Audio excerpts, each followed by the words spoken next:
Hello, my friend. Welcome back to Timeless English Stories. Take a slow breath, settle into your place, and let this story carry you across time. Today, we look at a man who started with nothing. He had no wealth, he had no high education, but he changed the way we speak today. Imagine a cold room in London. The year is 1592. Rain falls hard on the wooden roof. Outside, the streets are dirty and full of mud. A terrible sickness is spreading through the city. It is the plague. Hundreds of people die every single week. The city government orders all the theaters to close immediately. No large groups of people can meet. Inside the dark room, a 28-year-old man is packing his bags. He is alone. He has no money in his coat. He has no rich family to help him. On his table, there are only sheets of white paper and a bottle of black ink. He quickly puts his papers into an old leather bag. The ink is still wet on the pages. This man is running away from the sickness. He is also running away from angry enemies in the city. Other writers are attacking him. They say a poor country boy cannot write plays. They write cruel articles about him. They want to ruin his career. They want to drive him out of London. The young man looks out of his small window. He hears the heavy wheels of carts. These carts carry dead bodies through the mud. He does not know if he will ever return. He does not know if his family and his hometown will survive. He has every reason to fail. What happens to a poor man who has nothing but his words? Now picture a different scene. Many years later, a grand palace is bright with lights. The Queen of England sits on her golden throne. She is clapping her hands. Next to her, rich lords and ladies are smiling. They are watching a magnificent play. That poor man from the cold room became the most famous writer in the world. His name is William Shakespeare, and this is a story that will take us across an entire lifetime. Stay with me, my friend. Let us go back to the beginning. The year is 1564. William Shakespeare is born in a small market town called Stratford-upon-Avon. About 2,000 people live there. The town is quiet and green. A slow river flows next to the houses. William's father, John Shakespeare, is a glove maker. He makes high-quality gloves from animal skins. For a few years, the family is successful. They have a good home.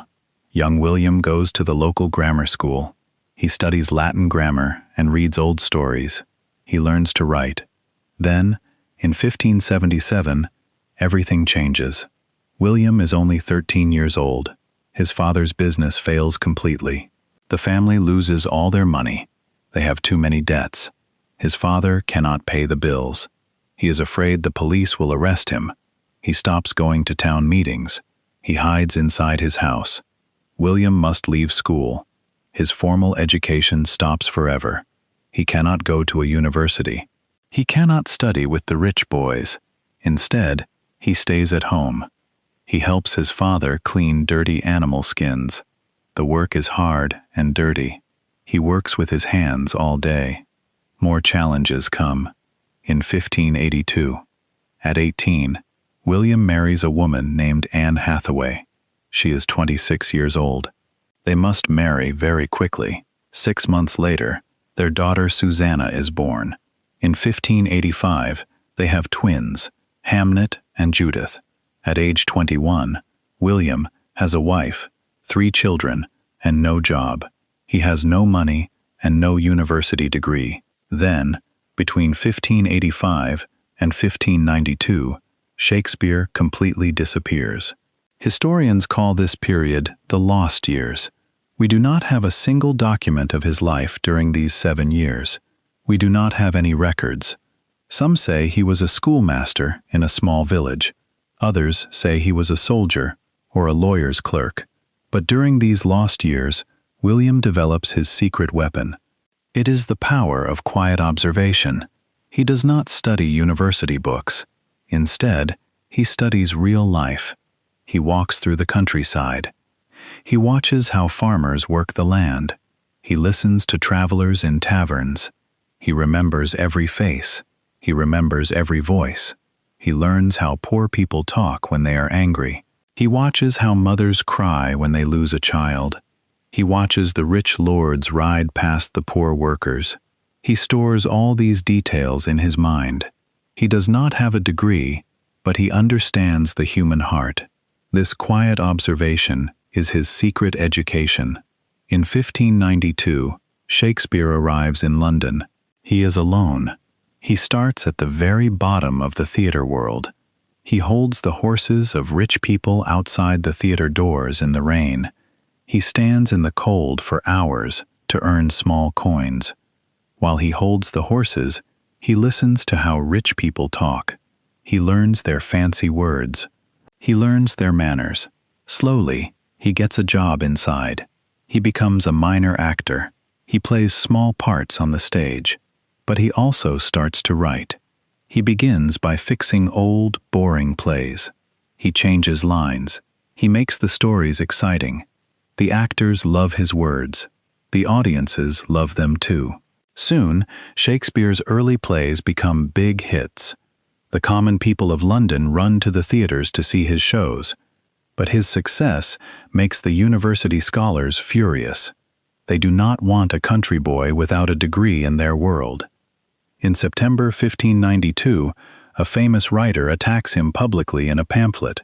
The writer calls Shakespeare an upstart crow. This means he is a fake bird with no real talent. He says Shakespeare is just a stupid actor who thinks he can write like a scholar. Shakespeare faces public shame. He is at risk of being thrown out of the theater world forever. He sits alone in his cold room. He looks at his ink and paper. The cruel words hurt his heart. He asks himself if he should give up. Should he return to Stratford and make gloves with his father? Have you ever felt that the walls around you were simply too high to climb? He chooses to stay. He does not write an angry reply. Instead, he works harder. He lets his plays speak for him. But then, the plague closes all the theaters for 18 months. More than 10,000 people die in the city. The streets are empty. Other writers stop writing completely. They fall into deep poverty. But Shakespeare keeps working in the dark. In 1593, he writes a beautiful poem for a rich lord, the Earl of Southampton. The lord loves the poem. He gives Shakespeare a large sum of money. This money saves him during the long shutdown. In 1594, the theaters reopen. Shakespeare makes a very smart business move. He joins a company called the Lord Chamberlain's Men. He becomes a shareholder in the company. This means he owns a part of the theater business. When people buy tickets, Shakespeare gets a share of the profits. He is now a business owner, not just a poor writer waiting for a paycheck. By 1597, he is rich enough to buy New Place. This is the second largest house in his hometown of Stratford. In the winter of 1598, a new crisis happens. The landlord of their theater refuses to renew the lease. He hates the theater. He wants to tear down their building and sell the wood. But Shakespeare and his partners read their contract carefully. The contract says they own the wooden building itself, even if they do not own the land. On the night of December 28, 1598, the landlord is away in the country. Shakespeare, his actors, and a group of carpenters meet secretly at the theater. The weather is freezing. Snow is falling heavily on the dark city. They work quietly in the dark. They use hammers and saws. They take the entire theater apart, piece by piece. They carry the heavy wooden beams on their shoulders through the dark streets. They walk to the River Thames. The river is frozen solid. It is a dangerous night. The ice is slippery. They carry the heavy timber across the ice to the other side of the river. If they drop the wood, it will break the ice. If the guards catch them, they will go to prison. Their hands are numb from the cold, but they do not stop. On that new land, they build a magnificent theater. They call it the Globe. In the summer of 1599, the Globe opens. It holds over 3,000 people. The afternoon sun is warm. The smell of fresh wood and beer fills the air. More than 3,000 people fill the theater. Shakespeare stands behind the stage curtain. His heart beats fast. The actors walk onto the stage. The play is Julius Caesar. As the actors speak his words, the noisy crowd becomes completely silent. They stop eating, they stop drinking, they watch with absolute attention. When Julius Caesar is killed, the audience gasps. When Mark Antony speaks to the crowd, the theater is silent. Shakespeare wins. His words capture the hearts of the entire city. He is the king of the London stage. But at this moment of success, a terrible tragedy hits his family. In August 1596, while he is working in London, he receives a message. His 11-year-old son, Hamnet, is extremely sick with a fever. Shakespeare leaves the theater immediately. He gets on a horse and rides as fast as he can. He rides for 3 days and 3 nights, through rain and mud. The journey is long and dark. He spent years chasing fame in London, while his family lived far away. Now, his boy is dying. When he reaches Stratford, he is too late. His young boy is already dead. Shakespeare stands in the quiet churchyard. He watches his 11-year-old son being lowered into the ground. It is the hardest moment of his life. He has all the money in London, but he cannot save his child. He has no son to carry his name into the future. He returns to London with a broken heart. In 1601, he uses this deep pain to write his most famous play, Hamlet. In the old records, Hamnet and Hamlet are written in the same way. The play is about a sad prince looking at the mystery of death. When Hamlet holds a skull and talks about the pain of loss, the world hears the voice of a grieving father. The world thinks it is just a story, but it is the cry of a broken father. The money of London means nothing to him now. Only the words remain. In 1603, Queen Elizabeth I dies. The new king, James I, comes to rule England. He loves the theater. He protects Shakespeare's company. They become the king's men. Shakespeare writes Macbeth and King Lear. He is now the most successful writer in England. But in 1613, another disaster strikes. During a play at the Globe, a small cannon is fired on stage. A spark lands on the straw roof of the theater. The fire spreads quickly. Within 2 hours, his magnificent theater burns to the ground. For Shakespeare, this is a sign. He is 49 years old. He is tired of the constant work. He is tired of the crowded city. He decides to retire. He walks away from London. He returns to Stratford. He lives a quiet life in his big house with his wife and daughters. He does not write any more plays. He does not collect his letters. He does not prepare his works for publication. He wants to be a simple country gentleman. On April 23, 1616, William Shakespeare dies at the age of 52. He is buried in the Stratford Church, near his son Hamnet.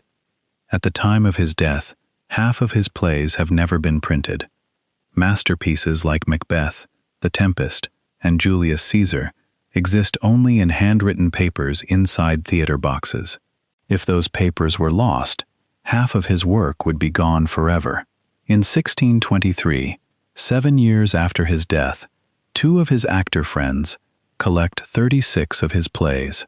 They publish them in a large book called The First Folio.